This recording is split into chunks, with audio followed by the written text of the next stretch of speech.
All right, we are at the after the campaign discussion for the Creeping Darkness. It was a campaign that I picked up early on when I got Dragonbane, and I knew I wanted to run it because it sounded fantastic. I made a lot of changes to the adventure. Anyone that has watched this would know. In fact, I only used one of the maps from the campaign book. It was the Silver Mine, and hopefully people understood why I only used that map. The other maps were pretty atrocious. They're great if you're doing Theater of the Mind to give you an idea, but horrible if you're doing it on a VTT. So I would encourage people to make their own maps. I kept all the NPCs. I thought the NPCs were fantastic. That was the big thing that motivated me to want to run this, was people like Garf and Longstride and Roderick, and I thought those were really cool aspects. The ending, as written in the book, is kind of anticlimactic and it's kind of lame. It basically says you walk into the cave, you throw the sunstone in the dragon's mouth, and that's it. I'm like, what? No, we're not going to do that. Like, we're gonna make it exciting. And so this was way harder than I was expecting. But I think it had a pretty awesome payoff because it was so dangerous. As far as the campaign goes, I didn't know how long it would take. I thought it could take anywhere from 2 sessions, because you could just go and, maybe quickly find the sunstone and just go take care of it. But there were so many locations that I thought would be fun to explore that I'm really glad you guys took the time to go and check all those out, because I think they were pretty awesome. Again, I changed almost all of them from what was in the book, but I kind of used that as a template for what you would find. And I had a blast running it. I would definitely do this again. I would probably change the Silver Mine map. I wanted to have something here just to show people, this is what it comes with. But I think I would probably upgrade that a little bit. So I'm just going to ask you guys what you thought, and then let's just start with Henrik. You played Perlin. Maybe tell us something that you liked, something that you didn't like. What was your overall opinion of this campaign? Yeah, I thought it was a pretty fun campaign. I enjoyed it. I thought definitely the maps you put in were cool. I liked them, the new maps that you put in. One thing that I didn't like as much, but it was fine, like towards the middle sessions and the end, was just at the start. It kind of felt like we were rushed. I agree. Like there were things we wanted to do, but then we kind of felt like we were rushed, so we had to skip them. So there's a time limit. You have like 5 days to do this, and that's definitely not enough time, because it's going to take you 5 days just to visit 2 or 3 places looking for the sunstone. And I think that needs to be corrected in the campaign. That was in the middle of the campaign, I felt the same way. I'm like, this is crazy, because it's almost forcing people to skip all these things that look cool. It's like if you're a fish and you see all this fantastic bait, it's like, no, I can't take any of these. I just gotta swim into that net over there. So I definitely agree with you on that. Sorry to interrupt you. Just wanted to kind of chime in. Please continue. That's really it. I enjoyed the story was good, and I liked all the NPCs were fun, and it had a satisfying conclusion. So you had 2 players. You had Reginald and Perlin.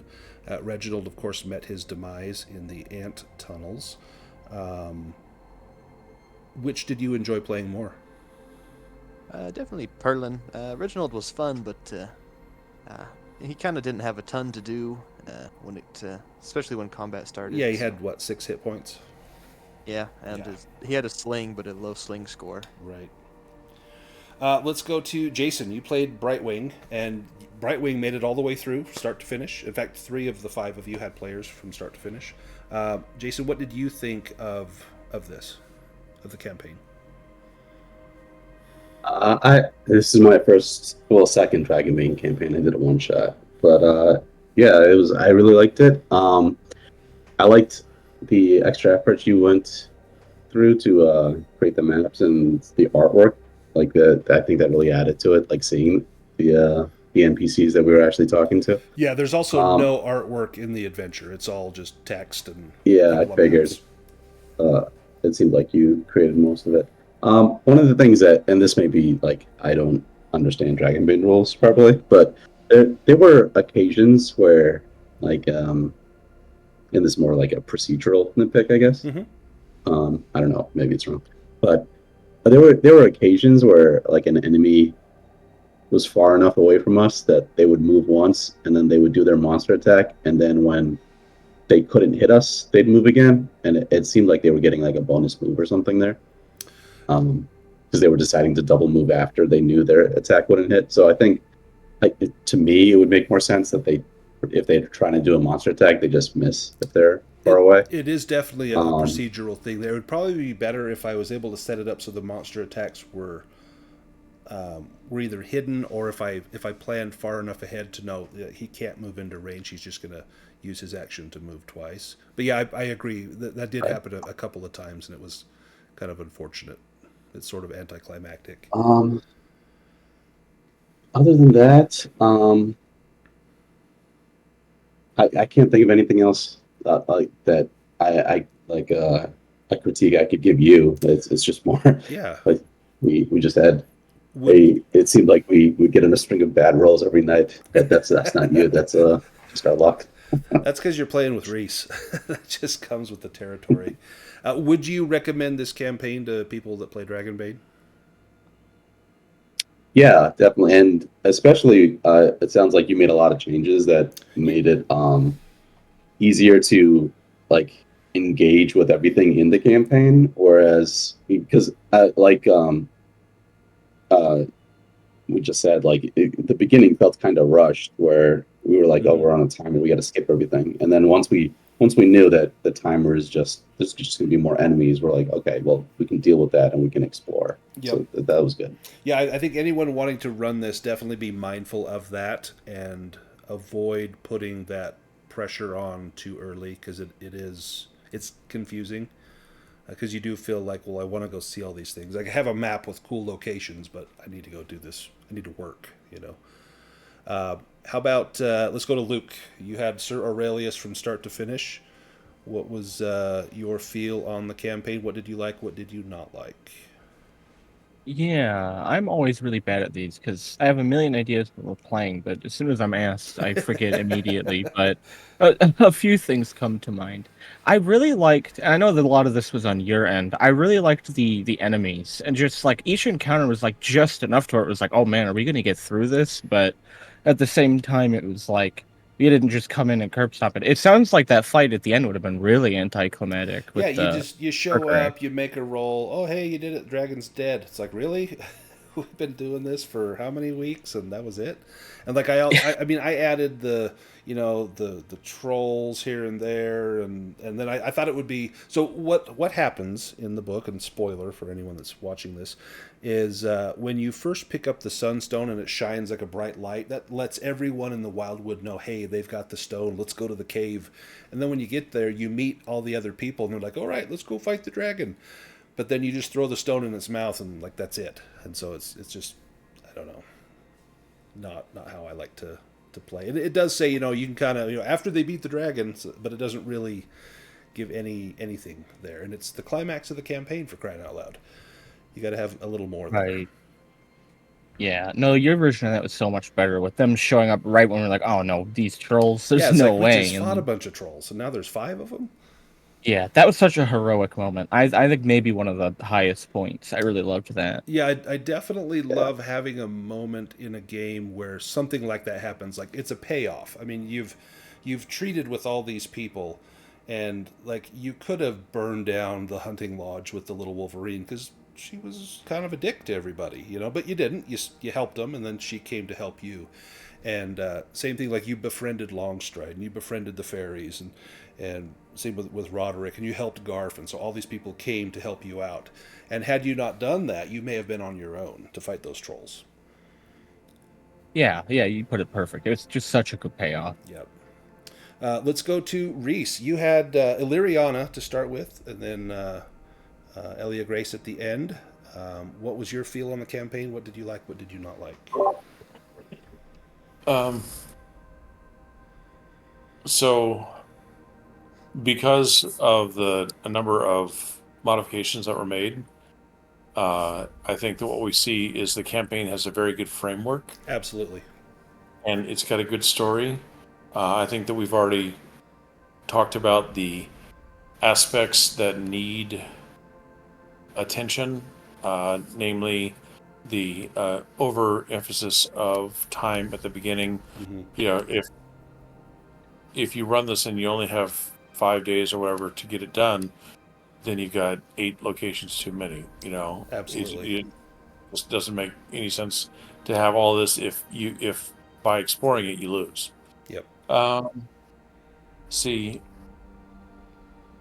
my standard response of it required you to do a lot of preparation in order to get and this is my standard thing on all wizards in campaigns, and that is if unless you get really really lucky to find like a grimoire on a random treasure table, Mm-hmm. there's the wizards have very little chance of advancing in um, you know of getting higher levels, higher rank yeah. spells or Yeah, 90% of the magic stuff we found was stuff I put in there. yeah, None of that came in the book. yeah, that's that's something that people run and that's like a Dragonbane in general Mm-hmm. thing. You have to take the extra time to um, give the characters something that makes them feel like they're growing. Yep. I got to play 2 characters from the Professions book. Probably would have liked to spend more time with Illyria Grace, but Illyriana I had a great deal of fun with. I really liked the Warden character. Mm-hmm. Would definitely play that one again. Would like to have seen Fang like grow into like a direwolf or something, but I don't know how to awesome. do it. But yeah, I really liked the Warden class. The leader class, is great when you have a full party. They can step forward and do and hold their own in battle, but they also have the ability to, really help the party out. The Swan Maiden race.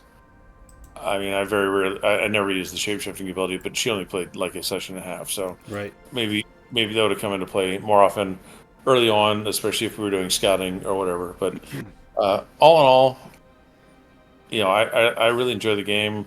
I like the framework of the campaign and everything, but I believe that if the DM doesn't commit the time that you committed to it, it may not be as fulfilling for everyone because it would be too generic. Yeah, you could not just pick this up on a Wednesday and run it on a Saturday kind of thing. It definitely, it's a great, like you say, a framework. It needs fleshing out, and some of the things in there. I don't know if it was a translation error, like the Mushroom Grove, which I put in this huge cave complex with the the mushrooms and the pike and the little goblins that were dressed up like mushrooms. It was supposed to be like this troll kingdom, and you go and there's a giant room full of trolls, and they give you like this little foster child. It's this human child, and say, "Here, take care of this guy," and it's just silly. Like it's not the kind of stuff I would do. So I easily cut that out, and I hope everyone that runs any role playing game knows that you don't have to run what's written. You can make those changes, and you're not trapped into, oh gosh, I have to run this NPC because he's in the book. Make it. Does it give you a changeling? Sorry, did it what? They give you a changeling? Yes, they do. Yep, they give you a changeling. It's interesting, but it has nothing else to do with the rest of the campaign or anything at all. Yeah, it sounds like it would be interesting if it was maybe like the focus of a campaign, but Right. if I'm like trying to gather things to kill a dragon and then I get saddled with like an escort mission, basically. Yeah, it basically says, like, he says, "Hey, will you take me back to the temple?" And if you say no, he just goes on his own way, and he ends up there. It's like, what's the point of that? But then there's things like the cliffs, which I thought was awesome. Go jump off the cliff. What's the worst thing that could happen? And I kept that because it was just so awesome. Answering the lifelong question, if your friends jump off the cliff, would you? Apparently we would. We would, yeah. Hey, the first guy survived. Why not the second one? But, Shaj, I mean, that oh, sorry, go ahead. that the trollkin kid could be a seed for like a further adventure. Like if they were going to make like a Creeping Darkness 2 or whatever, that could be a seed that leads you into that adventure. But yeah, otherwise it seems more like fluff. Yeah, you're going from like this heroic, grim fantasy into, oh, here's a big underground hall with a bunch of trolls. I think they're wearing like fancy clothes, like it's a ballroom, like a bunch of troll nobility, and it just did not fit with the rest of the setting. And I thought I was going to try and tie it into Yagak, like maybe you use this kid to like get Yagak to leave the mines or something. And I'm like, nah, I'm just going to scrap it. Just take the whole thing out. Shaj, last but not least, what's your opinion? What were your thoughts on this? Yeah, a couple things about the trolls. I think it's interesting you say that maybe you misinterpreted something or misread something. I don't know what you read necessarily, but I have watched a number of shows. I watch a lot of shows from like Europe and Asia. And I will say, I think that trolls have more of a nuance to them They're very in those different cultures. in Scandinavian countries. Yeah, so I could see that. Like maybe there was more to that we just didn't quite understand, I guess, if from our perspective, because Yeah, these I think we always think of trolls as being like D&D trolls. Yeah, exactly. And these are I don't like think that's the super case with smart, them. almost like Leprechaun, just clever. Yeah, and they're focused on like the natural world Yep. and protecting it really, and punishing those that don't protect it. Like there's a lot of that going on there, I think. Yeah, so I think So there's a translation, just like a cultural yeah. issue there, a boundary that you need to understand. This is a Swedish game, and it came from, Scandinavia, and this is what trolls are to them. They're not these green leathery things that live in swamps and regenerate Right. unless you hit them with fire, kind of thing. Yeah. So I think in that vein, like that probably could be recharacterized in a way that we probably could do something with. And I think that's another piece of this, right? So you guys already brought up the timing thing. Like that definitely was weighing on me in the first couple of sessions. Like, Yeah. we don't have time to go do these things. What are we wasting our time, guys? We got to go do this, right? Yeah, in fact, we all had a And- conversation like out of the game, saying, "Hey, let's refocus. Like, let's not say that that's the deal." Yeah. Yeah, when you said that we've got a little bit of time than you think, then I was like, oh, okay, well, if that's the case, let's go do this other stuff. But I think you could have worked that in naturally if it was a quest where, hey, the more of these places you go to, the more help you'll be able to create, whether that's gaining items or gaining allies or whatever, right? And so I think if that had been presented as well, then that option probably would have driven us to visit those. There might still be a timeline, but the timeline might not be 5 days. It might be more like 7 or 8 or 9 days, which would still give time to be able to visit different locations, right? I think that would have probably been a really good way to pass that knowledge on without giving away too much. Yeah, let me make a document observable for you guys. This is the one handout that they have, or I guess there's two. One's a map. It's the daily spread of darkness, and it shows like how this is supposed to spread across the land, and it's crazy fast. Like within 5 days, it covers the whole land. So really, you got 5 days before everything is awash in darkness. Yeah, and I think that's where you can use your experience and say like, hey, let's maybe change that up a little bit. And Yeah. I think you did for the most part. So I think that was good adaptation of that. The maps today were awesome. I was like, wow, these are great. Yeah, I love those isometric maps. They're fantastic. Yeah. These were cool. Now I will say I did actually like the Silvermine map. I know it was really basic looking, but what I really liked about it was there was a lot of variety to it and a lot of like there was tactical parts of it, right? Yeah, where you we had could choke look at it points and and we things like could that. sneak in and we can create choke points. And I find that the random encounter fields that you use don't have that, right? Like the green, it's just always the green background when we're on the road Right. and we have a random encounter. I think if you go into Midjourney and create a bunch of random maps that you could then use for if you're on the road and you get into a random encounter, or you're in the forest and you go into a random encounter. I think that's a I great love idea. I love the different, like, sometimes we even did it with theater of mind, right? Like Yep. where somebody would say, "Hey, is there a tree around here?" Right? And you would sort of point at a point and say, "Okay, Yeah. there's a tree over here." Like, I think that's really crucial to getting like cover, or to kind of create spaces between things, because I found like in the random encounter maps, we were just huddling up Yeah, like it's all the just time. it's a field. It's like, two Yeah. armies just marching until they collide and just bash each other to death.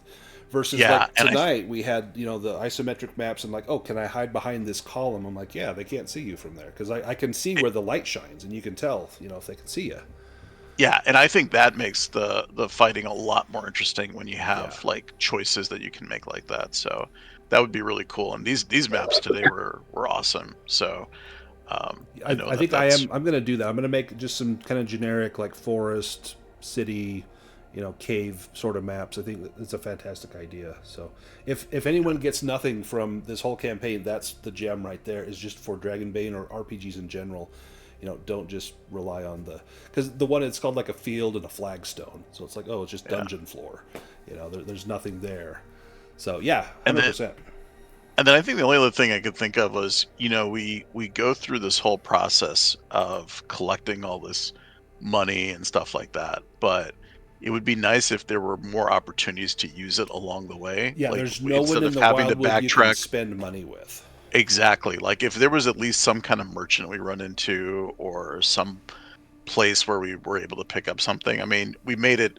I think it was made into like booty, right? Where we Right. got Yep. healing potions if we found the right cave or something like that. Which that was cool, but it would have been nice if we at least run into some place where we could have bought stuff and loaded up to, at least for camping purposes, Yeah. whether it was food or whatever. Well, I Right. think what I would do, I would probably change and have maybe a random encounter or maybe a location that I could move around that was like a traveling merchant, and there's a good chance to Right. bump into him.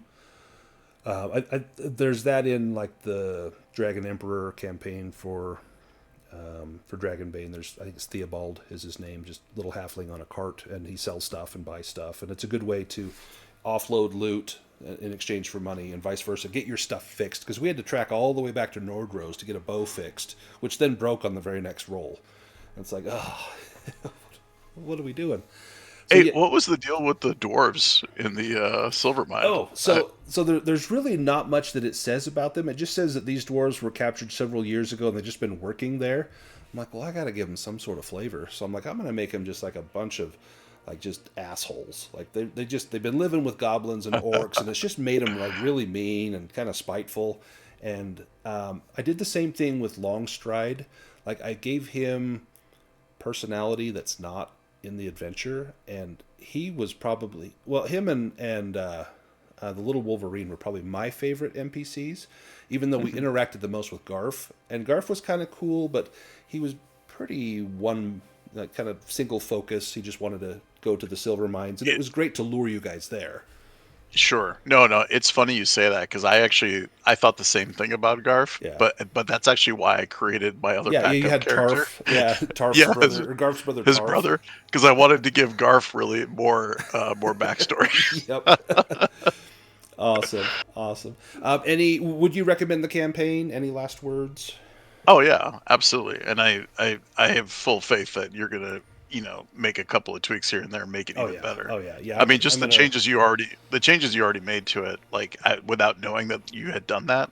Like now that you're talking about it, like, oh, this was so much better than it probably would have been if otherwise. And it's still pretty good. I mean, I buy every Dragonbane thing pretty much that comes out, and a lot of them I read, I'm like, nah, that's not my style, or like that's going to be too much work, or you know what, talking horses, no, forget about it.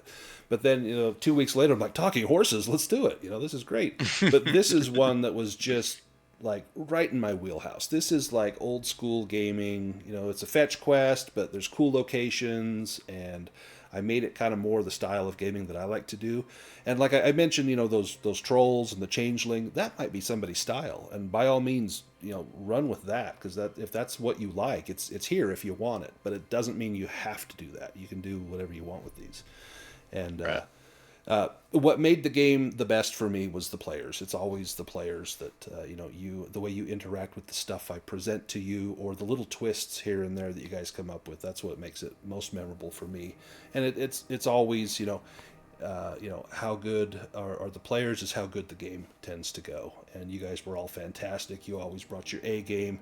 We had ups, we had downs. I thought we were all going to die at the end. I really don't know how we got out of that.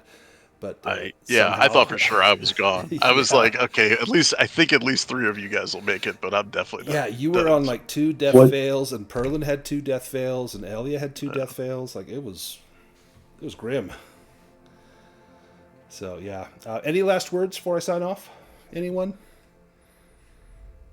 No, I just hearing how much you customized it makes me appreciate it even more, because it was fun. But a lot of the stuff that I actually liked was stuff that it sounds like you wrote yourself. So that's pretty cool. Yeah, I took the basic story and the locations, and then just changed a bunch of the other stuff. I kept the NPCs. The NPCs were amazing. And if you run this if you buy this just for good NPCs and like a great idea for a campaign, it's money well spent.